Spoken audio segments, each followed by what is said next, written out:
Hey, it's Mark again. Our Museum of Us. This is a chapter I call Souvenirs of Service.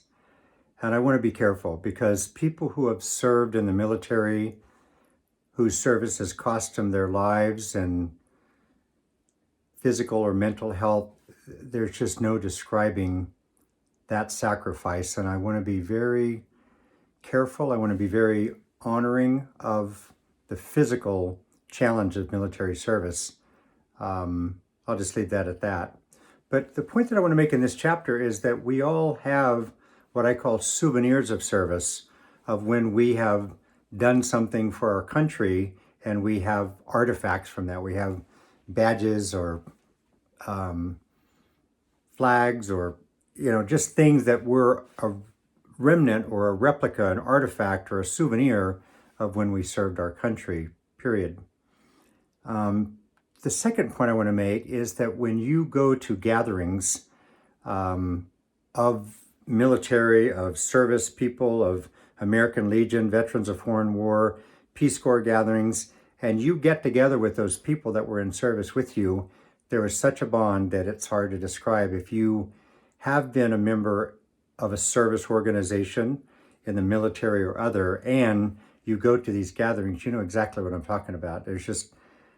It's really pretty cool actually, because you've been there, done that, and y'all are all still wearing that same t-shirt together. Pretty exciting.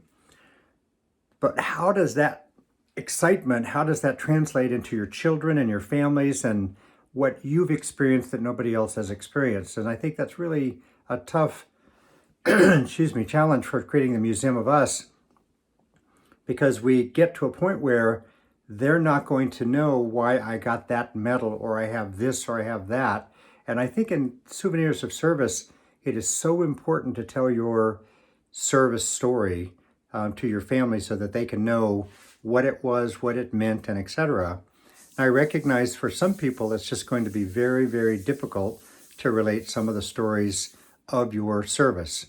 And I respect that. I do not recommend you go any further or farther than you're comfortable with.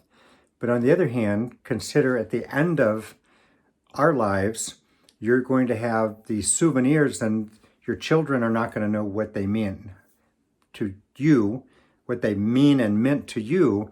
And then it's pretty hard for them to know the context of it in terms of what's going on. I do recommend that you get with your children, with your family, tell the stories of your souvenirs of service. Tell them with friends at the VFW, American Legion, Peace Corps gatherings. Bring some of the souvenirs and see if you can't do the digital storytelling I talk about so that you have a record of what it is. I'm getting a chance to help with a team that's building, or we're trying to build, the Museum of the Peace Corps Experience in Washington, D.C. And I put a link to that website. It's a lot of fun. But here's what I've been learning. I've been learning that as we get older, these souvenirs of service seem more precious to us. And there seems like there is the opportunity to donate some of these to real museums on a local, regional, state, or federal, national level. So in the case of what we're doing with the Museum of the Peace Corps Experience, we're inviting Peace Corps volunteers. I was a Peace Corps volunteer for 3 years in South Korea.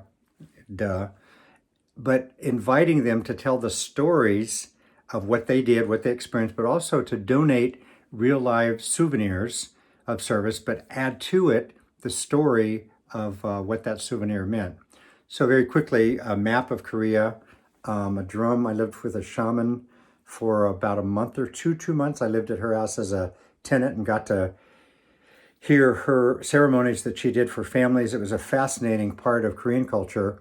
And then this is the window of when I lived with a farming family. They were renovating the house at some point, and they allowed me to bring this back home. All of these are really near and dear to me as a Peace Corps volunteer, and I know that you have souvenirs of service too. So in the context of our book, Our Museum of Us, these have a special story that needs to be told.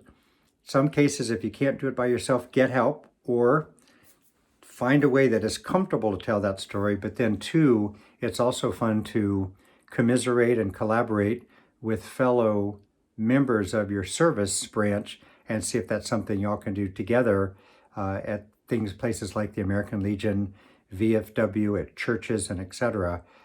So that's what I want to convey in this chapter about these things are really, really important, but if you don't tell the story, it's going to be hard for our children and friends and families to know what they mean to us and what values they represent, like the values of duty and service and sacrifice, that none of these are talking about that. I have to be the one to tell the story of what these things and the values they are to me. So good luck with that.